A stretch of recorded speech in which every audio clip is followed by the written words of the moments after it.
I always see people say, hey, Blake, am I too late to have an online resale business? If I missed the boat, no, the boat is still in the harbor, still taking passengers. And if you're motivated, you can have a successful side income or even replace your full-time income with online resale. As supply chain shortages get worse, as more people become more comfortable with buying things secondhand, as more platforms emerge out of the technological mist, resale is becoming more and more popular every single year. So in this video, we're going to talk about how you can start, because you know what? You can start. So the first thing you're going to want to do is make an account. Before you think about where you're going to store things, before any of this, you have to create an account. That's the first step. It might seem simple, but that first step is what stops so many people. I'm going to link below to the landing pages for all of the account sign up processes, but for the most part, they are very easy. For Amazon, it's a bit more arduous. You're going to have an unsecured line of credit. You're going to want to have business insurance. It's going to be $30 or $40 a month, not a lot to worry about. And Amazon will also have, if you want to have a professional account, a monthly fee. But everything else is going to be relatively free to post on. Some platforms might have a listing fee, but for the most part, there's not going to be a monthly recurring fee if you don't want to have it. The next step is list the things around you. Don't even go out and buy stuff, because when you first start selling, what is more difficult than knowing what to sell is just becoming acclimated with the app. So on Amazon, you want to see how to list something from your phone. On Etsy, if you want to do that, you want to figure out how to write a good description. If you're on Amazon, that's a whole different animal. If you're on Mercari, that's an easier workflow. But you want to get familiar with this, because if you want to have recurring, reliable, passive income or side income, you're going to have to become familiar with how these platforms work. So just get your phone out, download the apps, and play with it. Don't treat this as a very difficult thing. Don't worry about messing up or making your listing wrong or choosing the wrong category. If you make a mistake, that's okay. Just learn from it. What's most important is you continue these gradual steps. Make an account.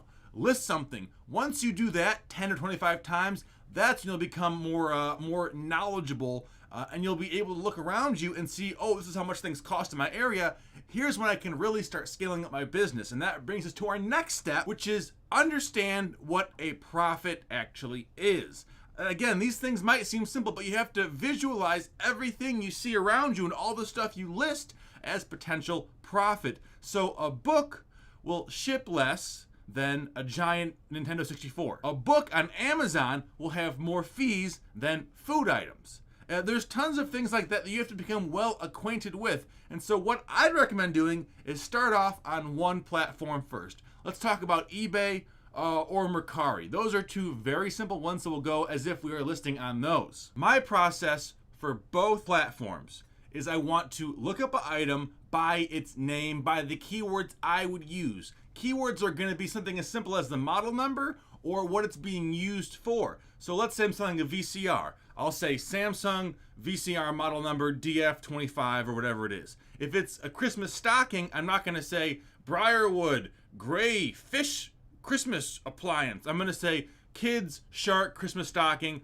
something like that. If it's Valentine's Day candy, I might not say the random brand I got from Dollar Tree. I might say Valentine's Day, Sweetest Day, gift bundle, things like that. Look up keywords like that, because you want to see two things, three things, kind of, if we're being really specific. You want to figure out what the market price is, what the sell-through rate is, and along with the sell-through rate, what the price things are selling at is. Just seeing things listed at a certain price does not mean they sell, and just seeing things sell at a certain price does not mean the market price currently is that. Everything is constantly changing, so you want to have as much information as you can to make an informed decision on what you will charge for your item. On eBay, very simple. You just scroll down, click sold listings. You can see how many sold. You go back to unsold listings, sort by lowest price, buy it now. That gives you a great idea of both what the market sale price is and the market list price is. On Mercari, a little bit different. They're more chronologically populating in terms of their search results, but you can still see what sold recently and how many are currently for sale. that information is gold to anyone who resells. You can't just go off your best guess. You have to figure out what the market actually can hold. After you figure out what the item is worth, you're going to figure out how to ship it. Now, what I recommend for beginners is pick small things, pick media. So books, DVDs, CDs, stuff like that. Video games are not media mail, but they are small. Anything under 16 ounces will ship first class mail. And that's going to vary from like $4 to $6 depending on where it goes in the country. Anything over 1 pound that is not media is most likely going to ship priority mail. USPS offers parcel select, but priority mail is going to be your best bet in most cases unless the item is large. I'd say more than 5 pounds, more than a foot by a half a foot. Then most likely, at least in my experience, FedEx or UPS will be your best bet. Now the good thing is on eBay, you can buy either UPS or USPS postage direct from the app. It will take from your sales. On Mercari, they're going to offer you options, or you can do what I do, and you can just ship on your own. I use a service called Pirate Shipper, and I have found that they have better rates than Mercari does. However, here's the catch. If you don't buy shipping off of eBay or Mercari, you're going to have a harder time having an insurance claim if the package potentially gets lost. Again, that's small stuff. Don't worry about it in the short run, but in the long run, it will end up helping you make more money overall. So we've made our accounts. We've understood the apps.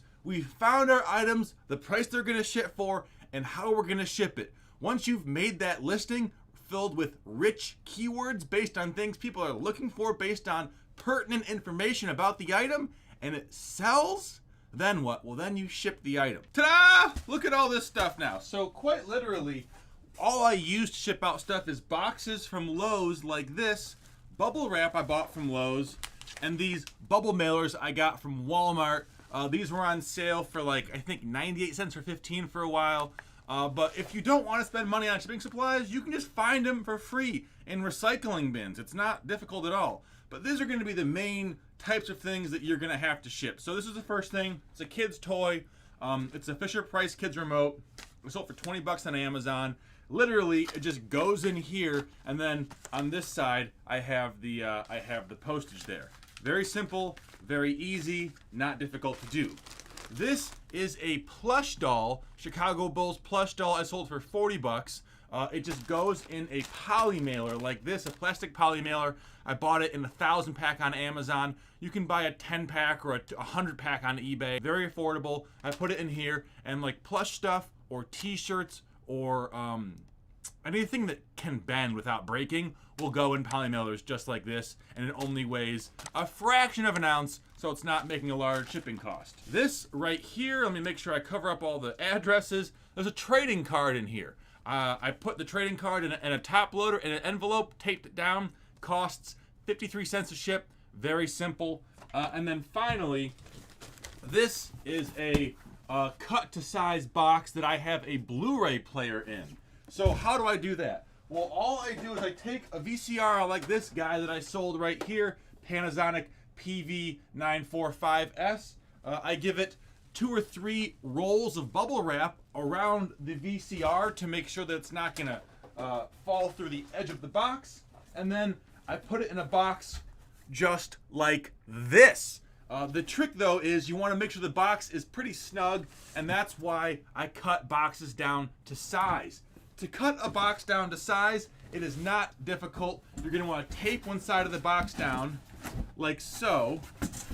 Put the item in the box, like so, and then with a pair of scissors, cut along the edge of the box, like there. Because what you're doing basically is lowering the top of the box. Imagine these flaps right here. In order to make the box shorter, the flaps have to be smaller. So if you cut down the side of this box, the spine right there, the flaps become longer. You can score the edge with a razor to give it a nice crease like we have, let's see, right there on my boxes. You fold it over. It's got 3 layers of bubble wrap. It's very snug in the box, and that is going to mitigate 99% of damages you're gonna get. What I do on top of that, if it costs over 100 bucks, I do buy additional insurance. And over the past year, I think I've made two insurance claims over the thousands and thousands of items I've sold. So really, it's pretty simple. That's your resale business. You want to do good accounting stuff? I have some friends who are way better at that than me. They sell an accounting spreadsheet. I will link to that below. I'll link to everything pertinent below that I may be forgetting in the video. But really, I want to instill in you, you can do this. Look at me. I just jumbled through this video in 10 minutes, and everything you have to know, I've said. I have tons of videos like this, tons of good sourcing videos, lots of helpful stuff. And if you want to become a better reseller, please subscribe and watch that video right there, because you know what? It's gonna help. I'll see you later.